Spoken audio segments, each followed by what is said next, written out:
سنیے گا، ہارون رشید ایک بادشاہ گزرے ہیں جو کہ اللہ والے بھی ہیں. ہارون رشید کا ایک واقعہ آپ کی سماعتوں کی دہلیز تک پہنچاؤں. مفتی صاحب کو آپ کی سماعتوں کے حوالے کرتا ہوں. مصطفی کریم صلی اللہ تعالی وسلم کے میزبانوں خلیفہ ہارون رشید ہیں جو کہ اپنے وقت کے بادشاہ بھی گزرے، اپنے وقت کے اللہ کے ولی بھی ہیں. ان کا ایک بیٹا ہے، جیسی بیٹا کچھ بڑا ہوا تینوں کمان ہاتھ میں دیا اور دینے کے بعد میں کہا جا بیٹا جنگل چلا جا اور تیر چلانا سیکھ، نشانہ لگانا سیکھ. کبھی مصطفیٰ کے دین کے لیے ضرورت پڑے تو میں تیرا سینہ سامنے کر دوں. آج بچے ہم بھی پالتے ہیں لیکن ہمارا مقصد الگ، ہمارا نظریہ الگ. ہم بچے پالتے ہیں اس لیے بڑا ہو کر کے ہمارا سہارا بن جائے گا. ہاں چھوٹا بچے کو اگر آپ نے تربیت اچھی کی، تعلیم اچھی دی، قرآن و حدیث سکھائی تو سنیں وہ قرآن و حدیث سیکھنے والا بچہ آپ کا خود بخود ادب کرتا نظر آئے گا. لیکن ادب کہاں سے کرے؟ ہم نے اپنے باپ کے ساتھ اچھا سلوک نہ کیا، پھر ہم تمنا رکھتے ہیں ہمارے بچے ہمارے فرمانبردار بن جائیں. ہم نے اپنی ماں کے ساتھ اچھا سلوک نہ کیا، پھر ہم سمجھتے ہیں کہ ہمارے بچے ہماری فرمانبرداری کریں. ہماری آنکھوں دیکھا واقعہ ہے، ایک شخص نے اپنے باپ کو چپلوں سے مارا، ایک شخص نے اپنے باپ پر ہاتھ اٹھایا، ایک شخص نے اپنے ماں باپ کو گالیاں دی. ہم نے خود دیکھا ہے کہ اس کے بیٹوں نے اسے گھر سے نکال کر کے باہر کھڑا کر دیا. گھر سے باہر اسی کو نکالتی ہے اولاد، اسی کو اولاد نکالتی ہے جس نے اپنے ماں باپ کے دل کو ٹھیس پہنچائی ہوتی ہے، جس نے اپنے ماں باپ کے ساتھ اچھا سلوک نہیں کیا ہوتا، جس نے اپنے ماں باپ کے ساتھ اچھا برتاؤ نہیں کیا ہوتا، اس کی اولاد بھی اس کے ساتھ ویسا ہی کرتی ہے. مدینے کے تاجدار ارشاد فرماتے ہیں یہ ایسا جرم ہے جس کی سزا قبر میں جانے سے پہلے بھی انسان کو دنیا میں ہی مل جاتی ہے، دنیا میں سزا مل جاتی ہے. اگر آج آپ ماں باپ کی فرمانبرداری کرو گے تمہاری اولاد فرمانبردار پیدا ہوگی.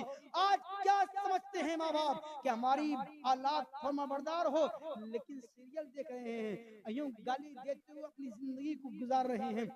اگر ماں سیریل دیکھنے والی ہو، اگر ماں یوٹیوب پر بے حیائی والی ویڈیوز دیکھنے والی ہو، اگر ماں یوں حسن کا چرچا نمائش کرنے والی ہو، اپنے حسن کی نمائش کرنے والی ہو، ہوٹلوں میں جا کر کے ولیمے کے نام پر. آج ہم نے دیکھا اسلامی بہنوں کو کہ کچھ اسلامی بہنیں تو ایسی ہیں، کچھ مائیں تو ایسی ہیں کہ وہ میت کے پاس بھی جب آتی ہیں تو وہ سنگار کر کے آتی ہیں، وہ سج دھج کر کے آتی ہیں، وہ اپنے آپ کو سنبھال کر کے آتی ہیں. کیا ضرورت پڑی ہے؟ کس کو دکھانا ہے؟ اسلام میں سنگار کرنا ناجائز و حرام نہیں، لیکن جائز ہے تو وہ شوہر کے لیے ہے، شوہر کے لیے.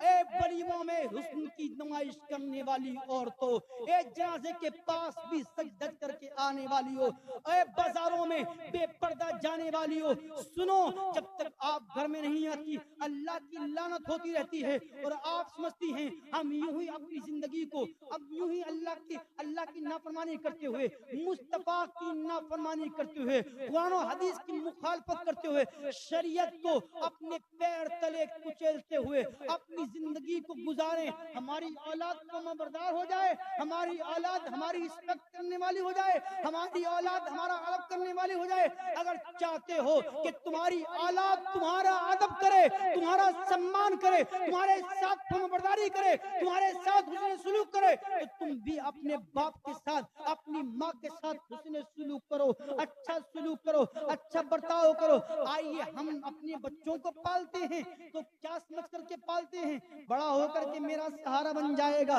لیکن محمد بن ہارون بھی اپنے ایک بیٹے کو ٹرین کر رہے ہیں، محمد بن ہارون اپنے بیٹے کی پرورش کر رہے ہیں.